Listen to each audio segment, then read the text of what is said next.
નમસ્કાર દોસ્તો, શાંતિશ્રમ ન્યૂઝમાં આપનું સ્વાગત છે।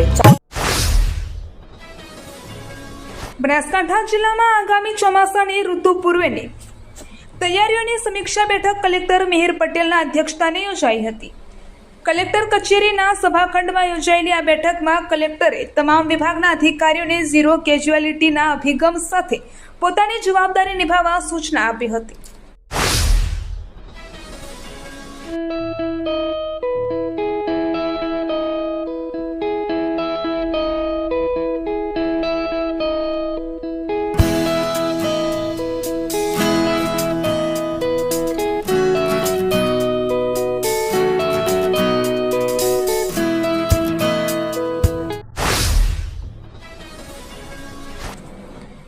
બનાસકાંઠા પોલીસે ગઢના કુંભલમેર ગામમાં થયેલી હત્યાનો ભેદ ઉકેલી નાખ્યો છે।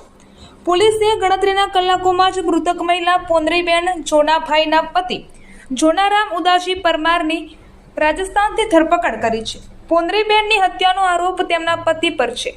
પોલીસ તપાસ મુજબ આ ઘટના 1 મે 2026 રાત્રે 9 વાગ્યાથી 2 મે 2026 સવારે 6:30 વાગ્યા દરમિયાન બની હતી। આરોપી જોનારામ ઉદાસી પરમારે તેમની પત્ની પોંદરીબેન સાથે ઝઘડો કર્યો હતો અને તેને ખાટલા પરથી નીચે પાડી દીધી હતી। આ દરમિયાન ગરદનના ભાગે કરોડરજ્જુનું હાડકું તૂટી જતા પોંદરીબેનનું મોત નીપજ્યું હતું। પાલનપુર શહેરમાં કોઝીથી હાઈવે વિસ્તાર સુધીના નાના ધંધાર્થીઓએ ઇન્ચાર્જ નિવાસી અધિક કલેક્ટરને આવેદનપત્ર પાઠવ્યું છે। આ આવેદનપત્ર સર્વિસ રોડ પર દબાણના નામે વારંવાર થતી હેરાનગતિ સામે આક્રોશ વ્યક્ત કરવા માટે આપવામાં આવ્યું છે। ધંધાર્થીઓએ તેમની રજૂઆતોમાં જણાવ્યું છે કે તંત્ર દ્વારા સર્વિસ રોડ પર દબાણ હટાવવાના નામે તેમને વારંવાર હેરાન કરવામાં આવે છે। તેમણે તંત્રને આ પ્રકારની હેરાનગતિ બંધ કરવા અને તેમના માટે કોઈક વૈકલ્પિક વ્યવસ્થા પૂરી પાડવા વિનંતી કરી છે। હળાદ તાલુકામાં જમીન વિવાદને લઈને એક ચોંકાવનારી ઘટના સામે આવી રહી છે, જ્યાં એક કાકાએ પોતાના ભત્રીજાની ધોકા મારી હત્યા કરી દીધી। તોરણિયા ગામના રહેવાસી નોપાભાઈ ફુલાભાઈ તરાલે પોતાના ભત્રીજા કનાભાઈ તરાલની હત્યા કરી હતી। આ ઘટના ગઈકાલે ગોરમેળા દરમિયાન બની હતી। હળાદ પોલીસ સ્ટેશન વિસ્તારના નવાવાસ કાંઠ ગામે ગોરના મેળાનું આયોજન કરવામાં આવ્યું હતું। આ મેળા દરમિયાન આરોપી કાકા નોપાભાઈએ જમીન વિવાદ બાબતે ભત્રીજા કનાભાઈ પર બેટ વડે હુમલો કર્યો હતો। બનાસકાંઠાના શિયોરી પોલીસે પાદરડી ગામની સીમમાંથી વિદેશી દારૂ ભરેલી સ્વિફ્ટ ગાડી ઝડપી પાડી છે। પોલીસે 2.6 લાખ રૂપિયાનો દારૂ અને બિયરનો જથ્થો તેમજ 2 લાખ રૂપિયાની ગાડી તેમજ કુલ મળી 4.6 લાખનો મુદ્દામાલ જપ્ત કરવામાં આવ્યો છે। આ મામલે એક આરોપીની ધરપકડ કરવામાં આવી છે, જ્યારે અન્ય એક ફરાર છે। ડીસા શહેર દક્ષિણ પોલીસે ગુમ થયેલા કુલ 8 મોબાઈલ ફોન શોધી કાઢી તેમના મૂળ માલિકોને પરત કર્યા છે। આ મોબાઈલ ફોનની કુલ કિંમત 1,77,518 રૂપિયા આંકવામાં આવી રહી છે। પોલીસે તેરા તુજકો અર્પણ સૂત્રને સાર્થક કર્યું છે। બનાસકાંઠા રેન્જના પોલીસ મહાનિરીક્ષક પરીક્ષિતા રાઠોડ અને બનાસકાંઠા જિલ્લાના પોલીસ અધિક્ષક પ્રશાંત સુંબે દ્વારા જાહેર જનતાના ગુમ થયેલા કે ખોવાયેલા મોબાઈલ ફોન શોધી કાઢી અરજદારોને પરત કરવા માટે સૂચનાઓ આપવામાં આવી હતી।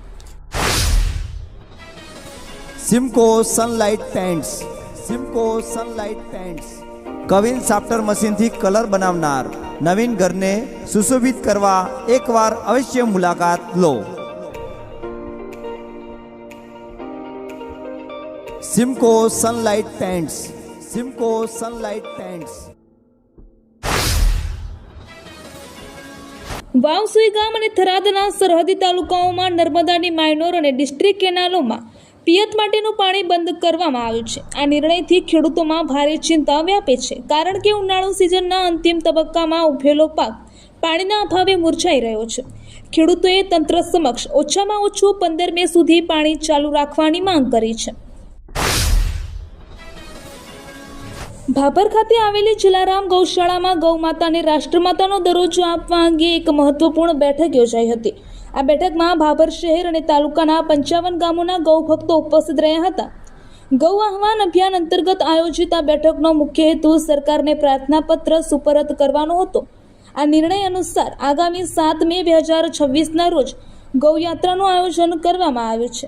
આ યાત્રા ભાભરના ગાય સર્કલથી સવારે 9:30 વાગે પ્રસ્થાન કરશે. તાલુકાના તમામ ગામો અને શહેરના ભક્તોને આ ગૌયાત્રામાં જોડાવા માટે અપીલ કરવામાં આવી છે.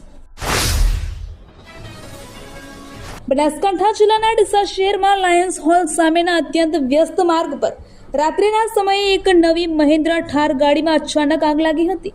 આ ઘટનાને પગલે આસપાસના વિસ્તારમાં ભારે અફરાતફરી મચી ગઈ હતી. આગ કયા કારણોસર લાગી તે જાણી શકાયું નથી. જોકે આગના કારણે ગાડીને ભારે નુકસાન થયું હતું. આ ઘટનાની જાણ થતાં જ ડીસા નગરપાલિકાના ફાયર ફાઇટરો તાત્કાલિક સ્થળ પર પહોંચી ગયા હતા. તેઓએ પાણીનો મારો ચલાવી આગ પર કાબૂ મેળવ્યો હતો. ડીસા નગરપાલિકાએ સોમવારે હરિઓમ સ્કૂલ પાછળના ભારત માતા પાર્ક વિસ્તારમાં ₹5 કરોડની અંદાજિત કિંમતની 2400 ચોરસ મીટર સરકારી જમીનને દબાણ મુક્ત કરી છે. આ કાર્યવાહીમાં વર્ષો જૂના કાચા પાકા દબાણો દૂર કરવામાં આવ્યા છે. આ જમીન પર કેટલાક લોકોએ લાંબા સમયથી પાકા દબાણો અને ફેન્સિંગ કરીને કબજો જમાવ્યો હતો. પાલિકાએ અગાઉ નોટિસ આપી હતી, જેના જવાબમાં દબાણકારોએ કોર્ટમાં કેસ દાખલ કર્યો હતો. જોકે કાયદાકીય લડતમાં દબાણકર્તાઓને હાર થતાં પાલિકાએ કાર્યવાહી હાથ ધરી છે. આજે મધ્ય ગુજરાત અને સૌરાષ્ટ્રમાં ગાજવીજ સાથે વરસાદની હવામાન વિભાગે આગાહી કરી છે. દાહોદ, અરવલ્લી અને મહીસાગરમાં આજે 5 મે વહેલી સવારથી જ વાતાવરણમાં પલટો આવ્યો છે. હવામાન વિભાગની આગાહી મુજબ જિલ્લાના વિવિધ વિસ્તારોમાં કમોસમી વરસાદ વરસ્યો હતો. હવામાન વિભાગના જણાવ્યા અનુસાર આગામી 3 કલાક એટલે કે 7 વાગ્યા સુધી હળવા વરસાદ સાથે હળવા ગાજવીજની શક્યતા છે અને મહત્તમ સપાટી પવનની ગતિ 40 કિલોમીટર પ્રતિ કલાકથી ઓછી રહેવાની સંભાવના છે. ગુજરાત રાજ્યના નર્મદા, તાપી, ડાંગ, નવસારી, વલસાડ, દમણ, દાદરા અને નગર હવેલી, રાજકોટ, બોટાદ, ભાવનગર, અમરેલી, ગીર સોમનાથ, દીવ, બનાસકાંઠા, સાબરકાંઠા અને કચ્છમાં છૂટાછવાયા સ્થળોએ વરસાદ થવાની શક્યતા છે.